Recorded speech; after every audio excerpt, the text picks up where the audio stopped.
they're changing my voice. Now I urge you all to not fall into the trap of meeting halfway between the left and the right. There's a difference between a Democrat, a progressive, and a liberal. And there's also a difference between a liberal in popular culture and a liberal when it comes to a textbook definition. The best way forward is being a liberal according to the textbook definition, and not a liberal in popular culture, not a progressive in popular culture, and not a Democrat or Republican or a libertarian. In terms of your philosophy, in terms of your demands, in terms of your movements, a liberal is open-minded within reason. Okay, they're not open-minded to just eat their kids for no reason. That's called being an idiot.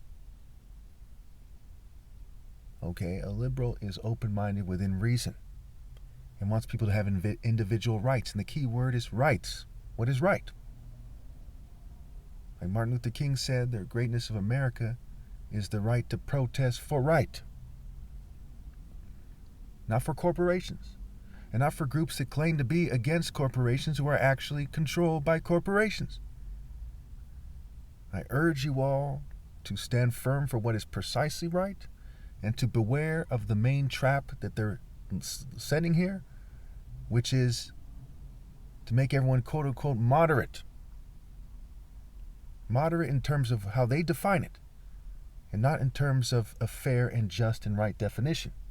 They want you to meet halfway between LGBT fanatics on the left and white supremacists on the right, and their allies who are foolish enough to be aligned to them without trying to reason with them, etc. So in the end, it will be like the Club of Rome wants it to be, if you're not careful. You'll have a society where a bunch of psychopaths, some LGBT, some white supremacists, some Jewish supremacists, token minorities helping them out, of course, using various unsavory characters and groups in society as their muscle, etc. And they will be sexually enslaving you and extorting you while they're using technologies to control your mind. For those of you who are foolish enough to think that they do not hack people's brains, I'm sure you understand that they're manipulating people to the extreme with the internet. They control the internet to the extreme. Censorship is just one tactic they use. They use all kinds of tactics. They pay all kinds of people to contribute to the psychological operations that are going on. They're going on social media, they're going on YouTube, you name it. Not just, Facebook and Instagram and Twitter and what have you. So when it comes to solving homelessness, when it comes to solving crime, when it comes to the tariff issue, when it comes to immigration, when it comes to these issues that they're presenting in a way that's very irresponsible, when it comes to the dangers of propaganda, when it comes to their arguments in regards to information, they want to control information. And they're already controlling who people are watching to a large degree. I've never come across anyone on YouTube in the last 5-10 years who had a lot of views who wasn't completely controlled by the state or by the governing class. Every last person who gets a lot of views on YouTube is controlled by the state or the governing class. If you wouldn't want to meet halfway between the Penguin and Freddy Krueger, why would you want to meet halfway between the Republican Party and the Democratic Party? They've killed far more people than Penguin kills in the comic books. They've terrorized far more people than Freddy Krueger has in popular culture, in the movies, what have you. These aren't just political parties full of corrupt politicians. They are guilty of mass murder, mass rape, mass drugging, mass exploitation, mass child abuse, what have you. Deceit, idolatry, you name it. The truth will set you free, not meeting halfway. If one person wanted to torture your child half the week, and another person wanted to torture your child the other half the week, would you meet halfway? No. So by now you should understand my point. The answer is not in the right, left, or middle, and the answer is not to meet halfway between the left and the right. The answer is to look at the situations, to look at the issues, and to come up with a sound plan that's fair and just and right.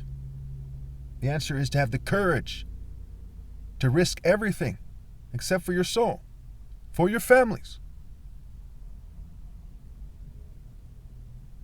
for your offspring.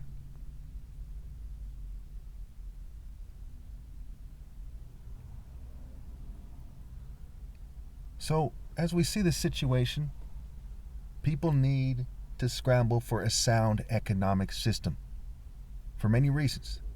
We do not have a democracy if we do not have a sound economic system. When people are afraid to be blacklisted and to go homeless and to be abused by these people on the streets and other people, they tend to not do the right thing. They should be willing to die for what is right on the drop of a hat, but they're generally not. I'm the only person I've come across in my lifetime that I can say with certainty is willing to die for what's right on the drop of a hat. And as a result, this country is in horrible shape. Horrible shape. The head of the Federal Reserve is not right to say that there's a certain economic stability. It's semantics. Economic stability to somebody who caters to the governing class, who makes a lot of money, okay, is not the same as economic stability to someone who cares about the poor and the suffering and the disenfranchised. The economy is in horrible, horrible shape. Nepotism is rampant. Sextortion is rampant. Sexual exploitation is rampant. Sexual harassment, you name it. Sexual immorality in general. Coercion is rampant. And people are using money to terrorize and coerce people and force them into bed and force them into cultures. The economy is an abomination.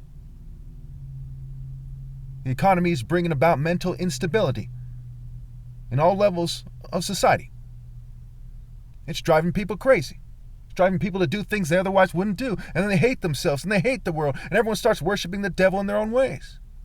They're at each other's throats. The economy is the reason why it's a dog-eat-dog society. The philosophies, they created the economy and the economy. Crony capitalism, cronies everywhere. They're henchmen.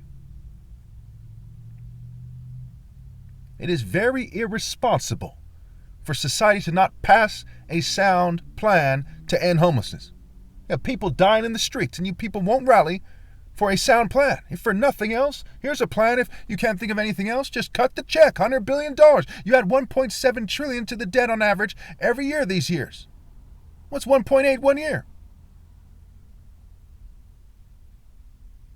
When America gets mad historically and feels like they should enter a war, they don't hesitate to spend tons of money fighting a war, bombing people. But you won't cut the check to stay ahead of homelessness and to organize this country? There's all kinds of tax plans, wealth taxes, vice taxes. I've been talking sense for years. In California, the most populated state in one of the most populated countries in this world. The fourth or fifth biggest economy on the planet. And people keep listening to the right and the left, and they're playing into their hand to meet halfway. By the time they meet halfway, they will be completely crazy. They're already crazy on one side or the other, or keeping their head down and staying out of it. Tell me, if they were throwing your whole family into a fucking meat grinder, would you keep your head down? And if you did, you think you would be sane when all is said and done? Well, in a sense, they are throwing your whole family and this whole country into a meat grinder, including the people doing it, but they're far too insane to admit it to themselves. They think they're Greco-Roman gods or some bitch shit like that. Then they think I should respect it? Really? And spit on people and spit on the idea of respecting the poor? And spit on the rape victims, including the children? Respect is earned. And your kleptocratic religion has earned my contempt, my disdain, my anger, my righteous indignation. What I say to America is cut the check, pass the taxes, and help the poor. Feed the hungry, house the homeless, and stop being fucking bitches.